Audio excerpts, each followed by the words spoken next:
¿Cómo se llama la canción? Lo dejo clarito. Too Much Time in My Hands. De hecho, al final se escucha este reloj de la mano de los Styx, que es una banda de Chicago que mezcla un poco de rock progresivo, ustedes lo escucharon, un poco de hard rock, AOR incluso, y la power ballad, también conocidos por un gran hitazo que tienen, que se llama Mr. Roboto. Ese los llevó a las grandes ligas. Recién pasaba Styx, entonces, en la 94.5. La semana pasada, amigos y amigas, el Instituto de Salud Pública, ISP, dio la instrucción inmediata de dar de inmediata cuarentena a todos los medicamentos elaborados por el laboratorio Sanderson. Esto en una medida preventiva por riesgos de infección por la bacteria Burkholderia cepacia. Espero haberlo dicho bien. ¿Por qué esta medida, dice, es solo un laboratorio, ha significado también reagendar cirugías electivas y ha provocado problemas en las atenciones de urgencias?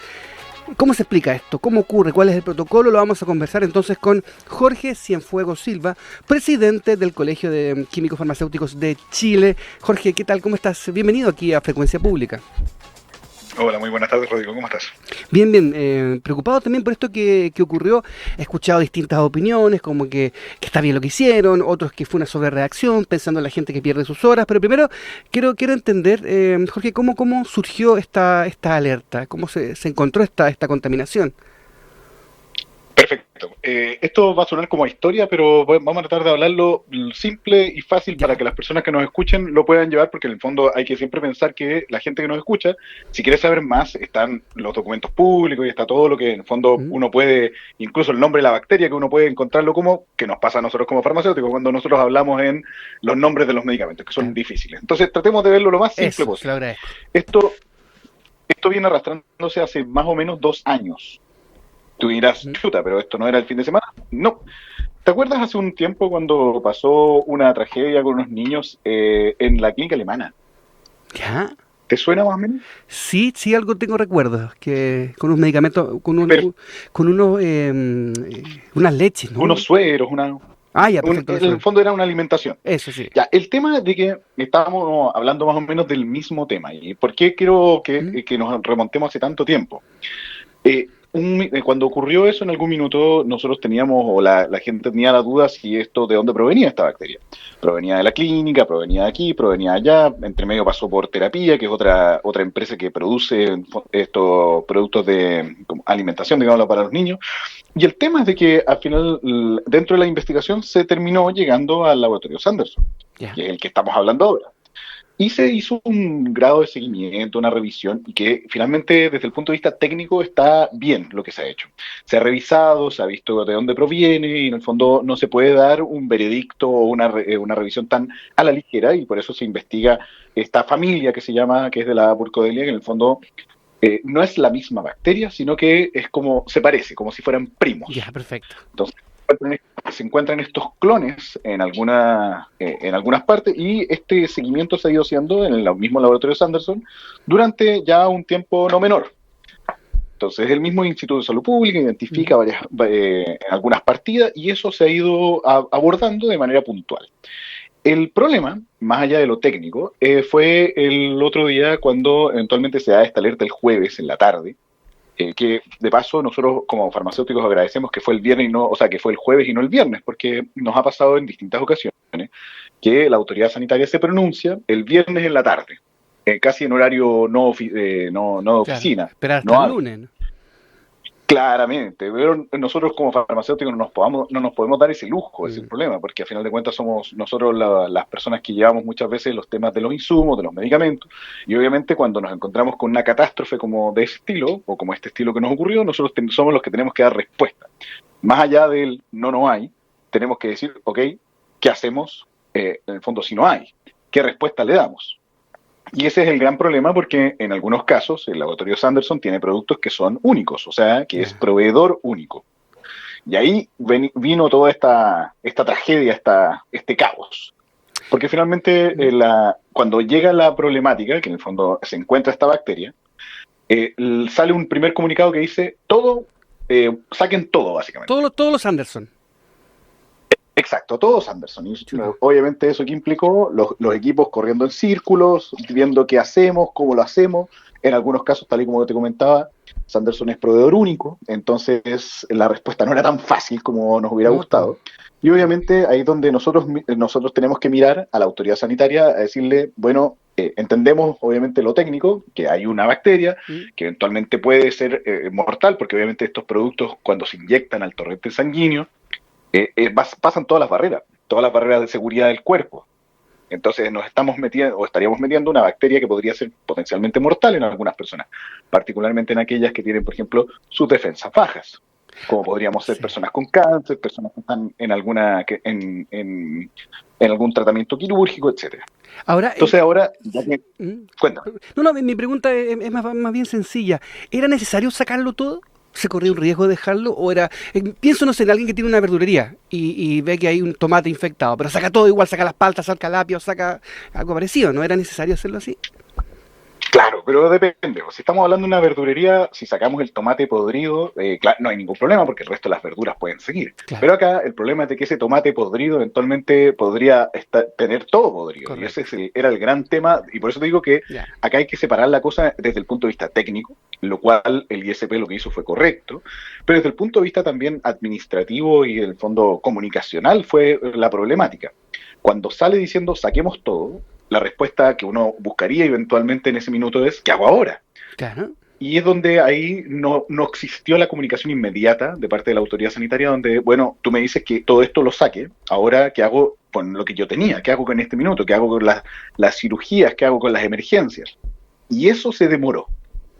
Entonces aquí viene la problemática que después la misma subsecretaría de redes tuvo que convocar a una reunión interna el viernes. Nosotros no tuvimos ahí el acceso a esa reunión, por supuesto, porque era entre el ISP, la subsecretaría de redes y la gente que en el fondo tenía a nivel público el tema, pero nosotros éramos los farmacéuticos los que estábamos ahí con donde las papas queman tratando de abordar el tema. Entonces estábamos buscando información, qué hacíamos, dónde hacíamos, y mientras tanto, claramente cuando sacamos todo, viene la segunda parte. Todo el mundo trata de salvarse como pueda. Entonces, si yo tengo algo que me lo bloquearon, no puedo ocuparlo, bueno, trato de buscar, por ejemplo, una licitación rápida, trato de comprar, trato de buscar de dónde puedo sacar para poder responderle a los equipos clínicos, los insumos que requerían. Y obviamente da el espacio, no voy a decir qué ocurrió, pero da el espacio para que alguien se aproveche. O sea, si yo paso a ser si habían dos proveedores y uno... Claramente se dan esos espacios de opción. Entonces, pese a que el Instituto de Salud Pública lo que hizo fue correcto técnicamente, provocó una serie de complicaciones que luego terminan reculando y diciendo, ok, no era todo, era un tomate, como decías tú, en este caso era el suero fisiológico, que es el cloruro de sodio al 0,9%, en envases de gran volumen, que en el fondo son de 500 ml. Perfecto. Ahora, Jorge, la gente que está hoy día a cargo del ISP, por ejemplo, es gente me imagino con gente con experiencia, ¿no?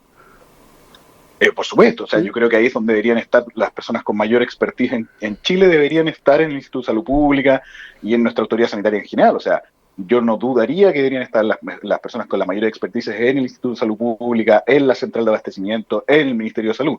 Si eso no fuera así, es una complejidad, pero es una complejidad que en el fondo yo no podría o no debería llegar y decir que están a la ligera, que eso no es así.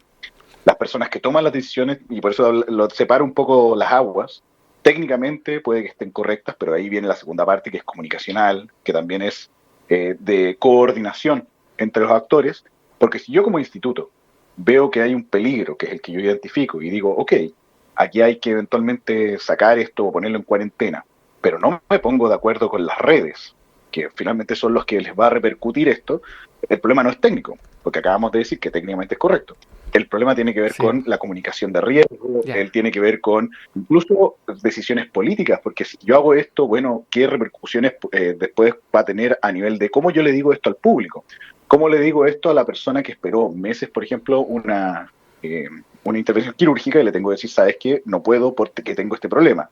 Y eso tiene que ver también con habilidades comunicacionales que de repente los técnicos a veces se les olvidan o carecen. Claro, hay un cruce ahí que es difícil. Además, ahora, yendo un poco más atrás, Jorge, uno se pregunta, ¿no? Como alguien de a pie, pedestre, medio supino aquí en este tipo de temas, quizás sería bueno tener otro proveedor o no existe en el mundo otro como Sanderson. Leo aquí que tiene que ver con cosas inyectables en particular, porque yo creo que excelente propuesta. Esa podría ser me gusta tu espíritu. No, por eso, me gusta tu espíritu, pero pensemos esto, lo siguiente, hay que ser súper realistas. Y nosotros como colegio tratamos de ser bastante realistas también para que la gente comprenda que esto no es todo maldad y no hay una persona que esté buscando hacerle daño a otros, sino que también hay que comprender ciertos fenómenos que se dan en Chile. En Chile hay mucho proveedor único en medicamentos y no es que, ¿cómo se llama? No es colusión necesariamente, sino que tiene que ver también con que Chile es un país pequeño. Entonces la cantidad de proveedores que tenemos, a veces, en algunos casos, son pocos. ¿Por qué? Porque en el mundo hay proveedores, pero Chile no es un mercado que uno diga, oh, maravilloso, voy a volar hacia allá. Sino que hay veces que hay y hay veces que no. Y además, eso es un gran problema. Logísticamente Chile debe ser un cacho. Es un país largo, de grandes distancias también, ¿o no? Por supuesto, pero para eso tenemos a nuestra gloriosa, por ejemplo, Senabast, que ha hecho hartos trabajos con respecto a la logística, o en el mismo caso de los servicios de salud, que hacen un trabajo extraordinario a nivel local. Pero ojo que en ese sentido es un poco justo y el foco que nosotros le dimos como colegio farmacéutico, de hecho así va en nuestro comunicado, es el tema de la coordinación. Y nosotros lo que buscamos no es la cabeza de alguien, o no es apuntar con el dedo a alguien, que como dice el dicho, después de la guerra todos son generales, sino que lo que nosotros buscamos es que después de una catástrofe como la que ocurrió, tomarlo esto como una lección, digámoslo así, decir, oye, esto no es la primera vez que nos ocurre, ojo. Entonces, cuando tengamos un efecto de un nuevo caso similar a este, ¿qué vamos a hacer? ¿Cuál es nuestro plan B? Y ahí, tal y como dices tú, bueno, vamos a traer desde afuera, perfecto. ¿Quién lo va a hacer? ¿Cómo lo va a hacer? Y todo eso no tiene que ser una pregunta que tenemos que hacerla cuando tenemos la papa caliente en la mano, que obviamente en algún minuto nos podemos quemar. Porque lamentablemente va a pasar, ¿no? Va a pasar de nuevo. Exactamente. Y todo eso nos ocurrió, por ejemplo, cuando estuvimos en plena pandemia con quiebres de stock y cosas por el estilo, y era como, bueno, ¿qué hacemos? Y claro, la pregunta ¿qué hacemos cuando tenemos la papa caliente? Nos lleva a quemarnos la mano. En cambio, cuando ya tenemos algún protocolo, pensamos antes el tema, claro, ahí nos lleva a una respuesta probablemente que no sea más óptima y que estemos no en la calentura del momento, sino que tengamos que dar una respuesta ya más institucional. Entonces aquí no ocurre lo que ocurrió el otro día, que por ejemplo el mismo instituto tuvo que sacar otra comunicación en el fondo hacia el mundo diciendo, oye, lo que te dije primero no era tan así, es esto segundo. Entonces ahí es donde varios se aprovechan en el fondo diciendo como, pero entonces fue un telefonazo, no es que... No, eso tiene que ver con un choque de realidad. Si yo llego y te digo, saca todo, la respuesta que yo busco después es decirle, ok, entonces ¿ahora qué hago? Porque justo lo que te comentaba antes. Y si no encuentro una respuesta, bueno, claro, es que efectivamente voy a tener que entonces regular en lo anterior y ver qué opciones realistas tengo. Si finalmente las políticas públicas en general, en vez de basarse en el modelo Big Bang, que es lo que nos ocurrió en el Transantiago y sabemos que no nos fue muy bien ahí, es ir de a poco y entendiendo y también mejorando en el tiempo. Entonces, cuando ocurren estas problemáticas, son las oportunidades para decir, ok, ahora en una próxima ocasión vamos a hacer esto, vamos a hacer esto otro. Claro, un plan de salvataje al menos, no sé, que tener en la bodega, vaya a saber uno cómo funciona. Y es tremendo pensarlo en Chile, Jorge, porque otros países como más subdesarrollados, o sea, nosotros estamos un poco más avanzados, pero ¿qué pasa en otros lugares donde ni siquiera tienes la capacidad de reflexionar o de decir, ya, ¿cómo actuamos la próxima vez? No hay próxima vez. Entonces es tremendo también ponerlo así. En lo particular, lo comentábamos al principio, mucha gente tuvo que posponer cirugías importantes que esperaba hace mucho tiempo. ¿Cuál es la situación actual con Sanderson? ¿Está regularizada ya la situación? ¿Las horas ya se están reagendando? ¿En qué está eso? O sea, finalmente, y eso es una problemática, pero finalmente cada centro de salud, cada servicio va a tener que ir viendo cómo es la posibilidad de esa reagendada, porque obviamente la línea desde el ministerio, y que por eso instruyeron después el sumario con respecto a este rol, va a buscar un poco las responsabilidades, pero más allá de eso, tal como comentábamos antes, ¿qué hago con la realidad? Si están los números ya y son cerca de 400 y algo procedimientos que se retrasaron, bueno, habrá que en el fondo reajustarlos, pero reajustarlos, replantearlos, incluye también, por supuesto, ver qué ocurre con los que eran hoy día o los que eran mañana. No puedo llegar y simplemente ponerlos al final de la línea. Tremendo, entonces pensarlo así también con estos nuevos protocolos, ¿no? Que habría que ir montando también como pensando en el futuro. Ahora, claro, lo comentábamos, también hablábamos del Senabas que va a aumentar la cobertura de medicamentos, ¿no? Mediante los llamados almacenes farmacéuticos locales de menor envergadura que una farmacia y que solo pueden expender medicamentos no controlados y donde se autoriza a funcionar sin un químico farmacéutico. ¿Les parece bien ese modelo? ¿Es bueno si se acota solo a zonas extremas? ¿Cómo lo ves tú como presidente, Jorge? Mira, te voy a ser súper sincero y brutal en comentarte esto. Yo creo que hay un problema en Chile y esto yo creo que no es exclusivo del tema farmacéutico y de los temas de almacenes farmacéuticos en particular, sino que tiene que ver que lo momentáneo o la excepción después pasa a ser la regla. Y eso creemos que es una problemática. ¿Por qué te voy a plantear eso? Cuando uno lee el Código Sanitario, el Código nos habla de las farmacias, nos habla del acceso a medicamentos, nos habla de muchas cosas, incluyendo obviamente los almacenes farmacéuticos, pero lo plantea como algo bastante excepcional, donde en los lugares que no haya farmacia y que tengan ciertas condiciones. No obstante, hoy día el Ministerio tiene otras herramientas para poder hacerse cargo de mejor manera de eso. De hecho, el otro día en la Comisión del Senado, en la Comisión de Salud del Senado, nosotros estuvimos con la ministra de Salud y les dijimos directamente una opción que creíamos bien interesante. De hecho, fue tan así que le gustó. Nos dijo que ellos estaban o lo iban a explorar, eso que nosotros comentábamos, que es... Y de ahí te cuento, son los llamados generales de zona. ¿Los has escuchado alguna vez? ¿Cierto? Sí, claro, los médicos normalmente. Sí. Ya, pero los médicos están en la misma ley que los químicos farmacéuticos. Entonces, esa ley que los médicos utilizan para los generales de zona, también se pueden tener en ese sentido generales de zona farmacéuticos. ¿Y para qué serviría eso? Bueno, lo maravilloso es que podríamos llegar y tener colegas que abrieran una farmacia, que el Estado en el fondo se haga cargo de esa comunidad, no haya una comunidad de primera categoría y segunda categoría. Si la excepción dice, bueno, en aquellas comunas que no haya farmacia, se puede abrir un almacén farmacéutico, por supuesto, pero si puedo abrir una farmacia, mucho mejor, porque tú mismo me comentabas y lo encuentro razón.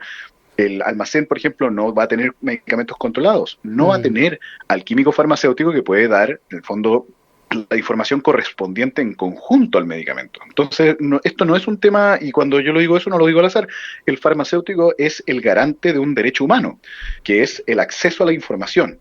Cuando una persona toma un medicamento, y me refiero que se lo administra, si se lo administra mal, eventualmente puede ser incluso mortal. Sí, claro. Y esto no es por exageración, sino que es de hecho lo que ocurre en la feria hoy día, cuando la gente compra los medicamentos de manera ilegal. Y cuando toma ese medicamento, aparte que asumamos que el medicamento está en buenas condiciones, lo cual ya es un riesgo al principio, pero si estuviera en buenas condiciones, si toma el medicamento para una patología que no es, o lo toma de mala manera, eventualmente puede hacerle daño a él o a las personas que quiere. Lo mismo puede pasar en este caso en el almacén, que obviamente no tienes al profesional farmacéutico, tienes sí un técnico y en el fondo ese técnico, ese práctico en farmacia, como se le llama, tiene experiencia, pero no es lo mismo que un químico farmacéutico.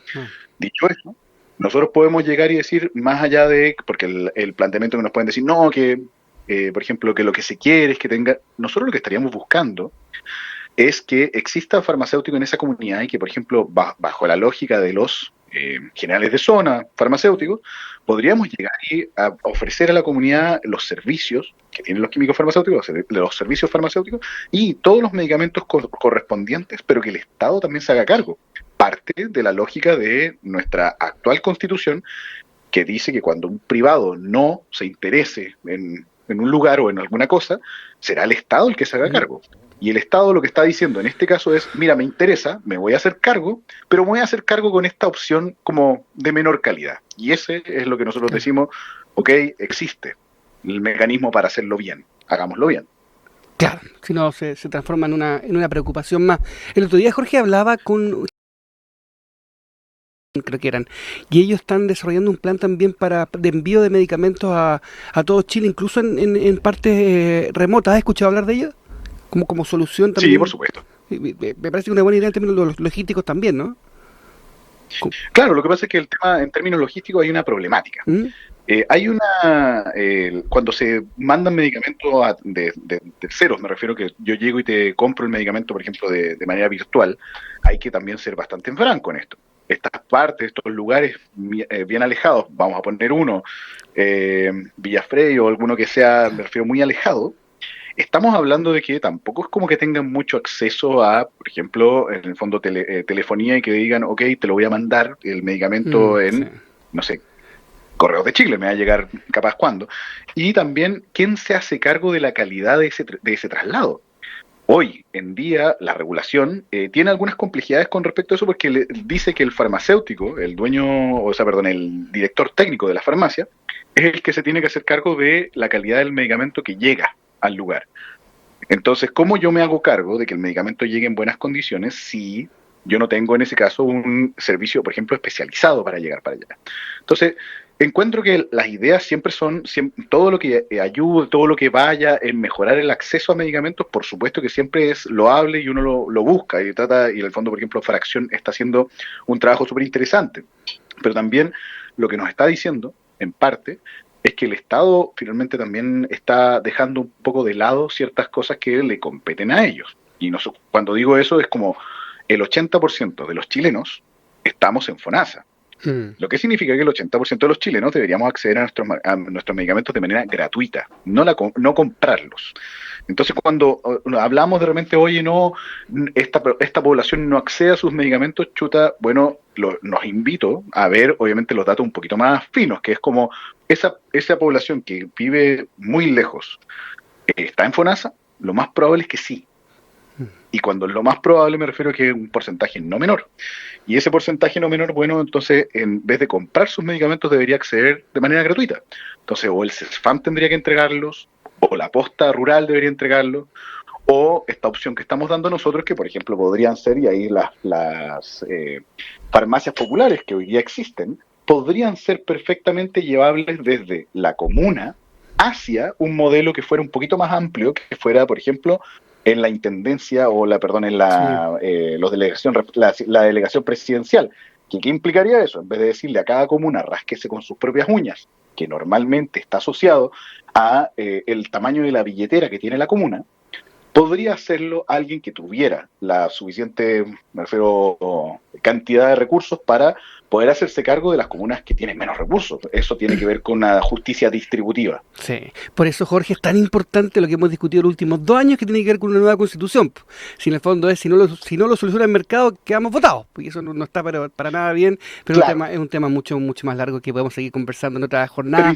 Jorge Cienfuegos Silva, presidente del Colegio de Químicos Farmacéuticos de Chile, gracias por tu tiempo, tu voluntad, tu claridad y tu analogía. Te mando un abrazo, que tengas buena tarde y buena semana también. Un abrazo y muchas gracias a ustedes por invitar. Que tengan una muy buena tarde todos los que nos escuchan. Chao, chao.